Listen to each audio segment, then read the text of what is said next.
திருச்சிற்றம்பலம். மெய்யடியார் பெருமக்களே, இந்த உலகத்திலே உள்ள உயிர்கள் அனைத்தும் நோயற்ற வாழ்வும் குறைவற்ற செல்வமும் பெற்று சீரோடும் சிறப்போடும் வளமாகவும் நலமாகவும் வாழ்வாங்கு வாழ வேண்டும் என்று வாழ்த்தி மகிழ்கிறேன். அடியேன் திருமந்திர சுடர் நன்னிலம் ராமசாமி.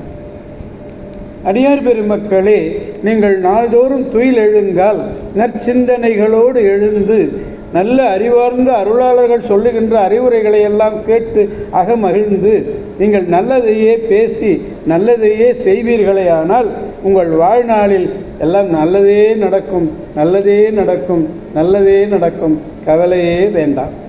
திருச்சிற்றம்பலம். அன்னம்பாலிக்கும் தில்லை சிற்றம்பலத்திலே அருள் நடனம் ஆடிக்கொண்டிருக்கிற நம்பெருமன் சிவபெருமன் குத்தப் பெருமன் அருள்மிகு சிவகாம சுந்தரி உடனமர் நடராஜ பெருமானுடைய பேரருளையும், மாப்பிள்ளை குப்பம் அருள்மிகு காமாட்சி உடனமர் கைலாசநாதருடைய பேரருளையும், அருட்குருமார்களுடைய குரு அருளையும், அடியார் பெருமக்களாகிய உங்களுடைய அன்புரைகளையும் வாழ்த்துரைகளையும் துணையாக கொண்டு மனம் மொழி மெய்களாலே வணங்கி இன்று 7ஆம் திருமுறையிலே திருவொற்றியூர் என்னும் திருத்தலத்தினுடைய பதிகத்தை நாம் பார்க்க இருக்கிறோம். திருச்சிற்றம்பலம். 7ஆம் திருமுறை 54வது பதிகம்.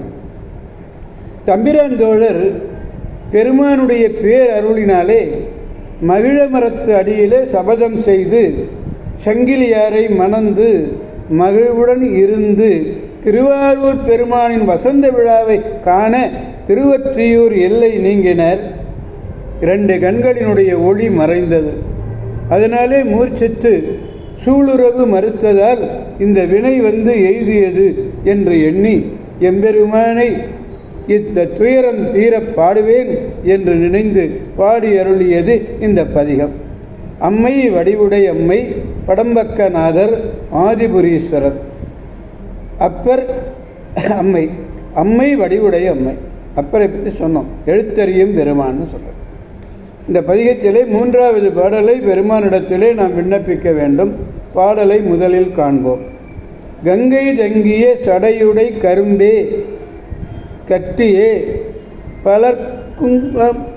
பலக்குங்களை கண்ணே அங்கை நெல்லியின் பழத்திடை அமுதே அத்தா என் இடர் ஆர்க்கு எடுத்து உரைக்கேன் சங்கும் இப்பியும் சலஞ்சலம் விரல வைரம் முத்தொடு பொன்மணி வரன்றி ஓங்கு மாக்கடல் ஓதம் வந்து உலவும் ஒற்றியூர் என்னும் ஊர் உறைவோனே என்று பாடுகிறார்.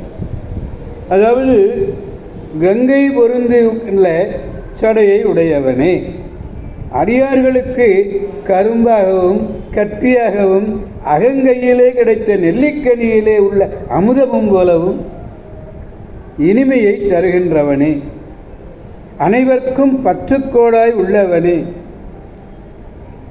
தந்தையே, சங்குகளும் சிப்பிகளும் சலஞ்சலம் என்னும் சங்குகளும் ஒலிக்க வைரம் முத்து பிற மணிகள் பொன் என்பனவற்றை வாரிக்கொண்டு வந்து பெரிய கடலின் கண் உயர்ந்து எழுகின்ற அலைகள் வந்து உலவுகின்ற ஒற்றியூர் என்று பெயர் சொல்லப்படுகிற ஊரின்கண் எழுந்தருளி இருப்பவனே, நீயே எனக்கு துன்பம் செய்வாயாயின் அதனை நான் யாரிடம் நீக்குமாறு செய்வேன்?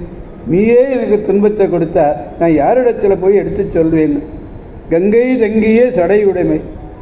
2 மனைவியரை மணந்து ஒரு மனைவியிடத்தை காவாய் நிற்றல் இயல்பாதலை காட்டும் குறிப்பினதன்றோ என்றபடி கரும்பு முதலியவற்றை கூறியது அடியவர்களுக்கு தீங்கு விளையாமையை குறிக்க.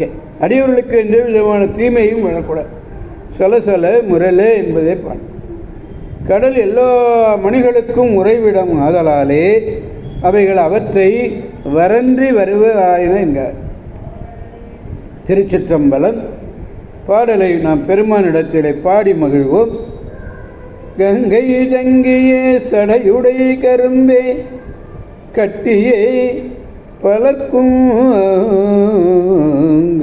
கண்ணே. அனைவருடைய துன்பத்தையும் போக்கக்கூடியவன், பற்றுக்கோடாக இருக்கக்கூடியவன், அங்கை நெல்லியின் பழத்திடை அமுதே, அத்தாயலிடர் ஆர்க்கு எடுத்து உரைக்கே, சங்கும் கிப்பியும் சலந்தல முரல வைரம் முத்தொடு பொன்மணி வரன்றி ஓங்குமாகடல் ஓதம் வந்துலவும் ஒற்றியூர் எனும் ஊர் உறைவானே. திருச்சிற்றம்பலம். எனவே அடியார் பெருமக்கள் அனைவரும் திருவொற்றியூர் செல்வோம். அங்கு வடிவுடையம்மையுடன் அமர் புற்றிடங்கொண்டார் எழுத்தறியும் பெருமானை கொண்டு நம்முடைய நலம்பல விளைய வேண்டும். பெருமானே, யாருக்கு உங்களை தவிர நான் வேறு யாருக்கு எடுத்துரைக்கேன் என்று சுந்தரர் கூறியதைப் போல நாமும் எங்கள் துன்பத்தை வேறு யாரிடத்திலே நாங்கள் கூறுவேன், எங்களுக்கு துன்பமில்லாத நல்வாழ்வை தந்தருள வேண்டும் என்று வேண்டி அடியார் பெருமக்களிடமிருந்து விடைபெறுபவர் அடியேன் திருமந்திர சுடர் நன்னிலம் ராமசாமி. காவாய் கனக திரளை போற்றி, கைலை மலையானே போற்றி போற்றி. சிவா திருச்சிற்றம்பலம். மீண்டும் நாளை சந்திப்போம். அடியார் பெருமக்களே, திருச்சிற்றம்பலம். ஓம் நமச்சிவாய.